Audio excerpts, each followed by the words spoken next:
Hello friends, this is Shalini, industrial expert for BIM Electrical in 9th Sem. Here we are about to discuss the basics of containment layout, which basically contains electrical cable trays and trunking system. Containment system carries conduits and wires that supplies power to each and every corner of an infrastructure. Containment system acts as a carrier as well as provides strength to wire system, as power should be supplied to rugged places such as warehouse or workshop where wires carrying current can be vulnerable if left exposed, or laboratories where direct contact with gases and changing temperature and pressure could be a threat.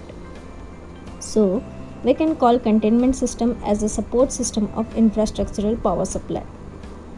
As we know the importance of containment system, it is essential to know the types and uses of different containment systems. Basically, containment consists of two broad types, namely cable trays and metal trunks. Cable trays are needed for carrying heavy and wide diameter cable lines which support their bulky weight and strength, whereas metal trunks are required to carry load wire, which is rather too light. This is why the materials used are also different. Material used for cable trays is cold rolled steel, and for metal trunks, hot rolled steel is sufficient.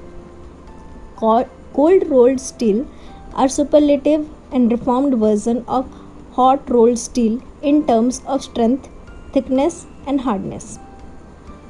Cable trays are of various types in terms of their structural formation, namely trough, ray, ladder, split, combined, large span, and many more. Metal trunks are not that wide varied, which are mostly grooved or sealed type.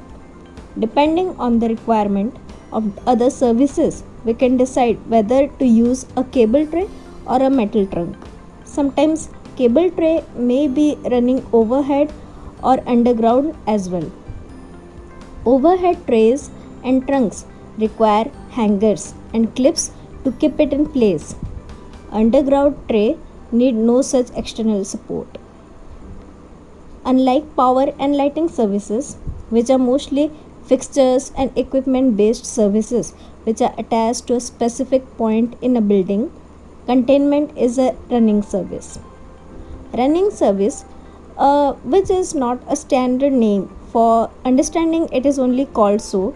So, it is a service which continuously runs throughout the building, supplying power and connecting every room, every floor, and even every building if there happen to be more than one building.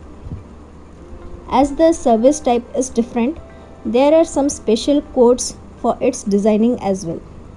One of the major consideration is its clearance from other services, especially wet services such as firefighting service or water supply service in which pipes carry water.